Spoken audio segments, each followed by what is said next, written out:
So, DL, we've got a special guest on the podcast again this week, a champion of Eternal MMA. Would you like to introduce our guest? Snags, we have Eternal MMA back this weekend, Saturday the 10th, HBF Stadium in Perth. On the last episode, we had the challenger Aldin Bates, and we thought it was only fitting to have the champion on himself. So let me welcome to the podcast Eternal Welterweight champion, Jack Della. Jack, thanks for jumping on the podcast. No worries. Thanks for having me. Appreciate it. It's good to be here.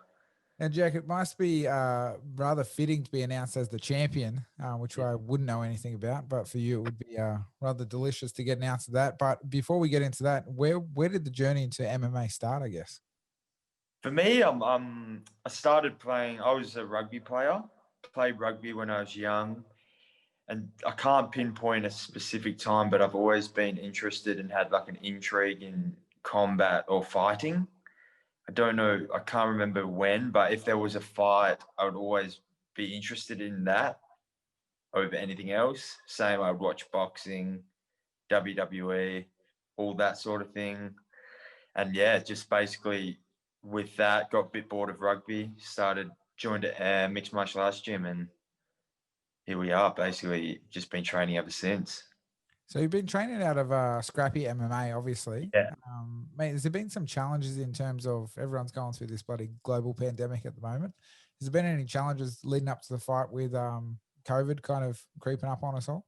Not really for us in WA. We've been pretty lucky. Our gym was closed probably for 2 months at most. So 2 months, it was just sort of doing your own thing, training a bit. But no, I think it was from March till, 2 months after March, we were back at it. So not like a little break, but a break's always good, I guess. So we're pretty lucky over here. Mate, one of the lucky ones, that's for sure. So Yeah. you train with your brother as well, Josh, yeah? Yeah, my brother Josh is pretty much my number one training partner. Mate, I know me and my brother when we were younger, a couple of fisticuffs. He always got the better of me, that's for sure. How do you boys go sparring? Does there ever get a little bit heated? We used to have a lot of serious fights when we were younger, as expected, I guess, and I'd definitely come off second best most. But now we're a lot more controlled now. And we're actually, a lot of people can't like you said, like people are surprised knowing that you can spar with your brother because you think you start getting competitive with each other and try and beat each other up. But we're actually pretty good at holding it back and just helping each other out, which is good. But yeah, definitely have had our fair share of fights in the time.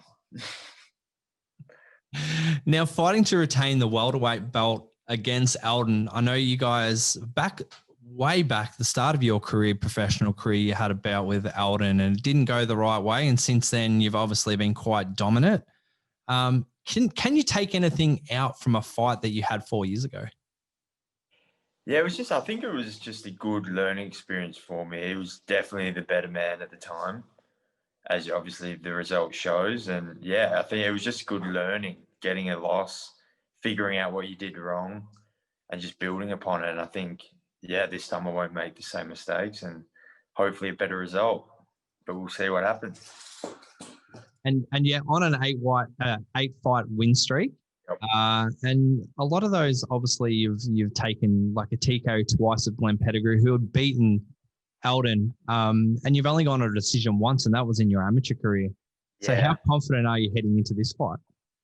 I'm extremely confident. I put a lot of hard work in, so I am confident that I will get the win. And yeah, I don't believe it will go 5 rounds. Like I've never planned on going the distance, and it's not something I plan on doing. 5-minute rounds is a long time, and it's definitely not what I want to do. But I'm ready to do it if I go to. And we had Aldin on the podcast in the last episode.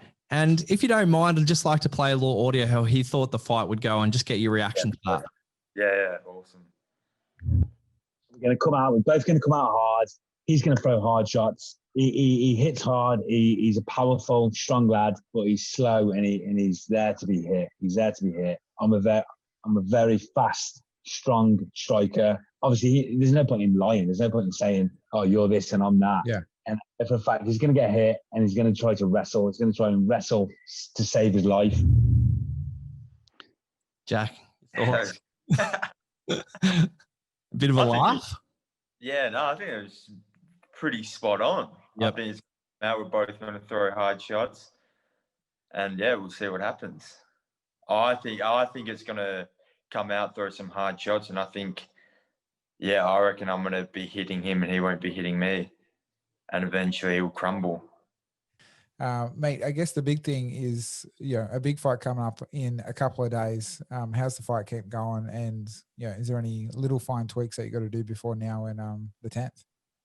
No, but it's not so much now. Now it's just getting the, fight distant pace in, 25 minutes. I just basically get into the gym, get a nice warm-up and just get 25 minutes of hard work in, pads, just what the fight pace, what I wanted to do, and then it's out. And obviously the weight cut as well. Keep the calories low, lose the last couple of kilos. And then, it's pretty much, fight week for me is pretty much just a patience game, just relaxing. Jack, we're really excited for this fight. Now, we do a lot of predictions on our podcast. So before we let you go, we'll just get you a quick, cheeky prediction on the Brian Ortega and Korean Zombie fight. Okay. When is that this weekend? In a couple of, I think, not this weekend, the weekend after. That's an interesting fight. I think I would, if I was prediction, I'm going to put Chan Sung Jung, Korean Zombie, in round 3 knockout. We'll go on the full hog. Yeah. What do you guys reckon? Oh, mate, I'm a bit of a T-City fan, so I might have to go here, man, because bit of a BB, like a jiu-jitsu background for me, so bit of a fanboy in that sense. But it should be with the animosity, I guess the word is, amongst the two boys, should be a pretty interesting fight coming up. Real good fight. If I was going to, I think definitely a that intense fight. Good one to watch. Excellent. Well, Jack, we're going to leave it there, but thanks for jumping on the podcast. We're really looking forward to the fight on the 10th at HBF Stadium. We hope you have holding that belt at the end of the night, mate. Hey, thank you very much. I appreciate it a lot. Can I ask you guys a prediction? Oh, here we go. Absolutely, man. Who do you reckon will win out of me and Aldin? On the boys on the spot. Mate, for Snags, no honestly, hard feelings at all, and honesty, eh? Mate, it's a tough one for us. We're actually talking about this in the car ride this afternoon. We spoke to Aldin, a fortnight ago, and he's obviously full of confidence. Had a couple of good wins in his career as well, but I think he's coming off the back of a loss. So, mate, for you, look obviously dominant. I said DL today. I'd love Aldin to get up for the boys in terms of a confidence play and how he projected himself on the potty, but I actually think that Della's going to get the win. So I'll put it out there. Paul Aldin, hopefully he's not listening. He's going to hate me after this, but I actually see that in the car, so I'll stick true to my word. I'll honestly tell you what I said to Sean, to Snags earlier today. I said, I think Jack has a really level head when he fights, and you can see his growth in his win streak. And I think Aldin's very rushy and he can get really excited in the fight. So I actually think that Jackie might hold on to your belt there, mate. Legend.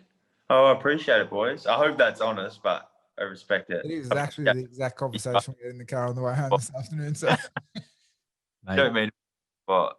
We'd rather be honest, mate. We'd rather be honest. That's what it's about. As long as it's a good fight, we're looking forward to Bankfest, which both of you boys, I think, are saying it's coming. So, the boys are going to be hyped up watching on the 10th. And, fingers crossed it's a good fight for one. And then you come away with victory as well. So good luck. Legend. Thanks, fellas.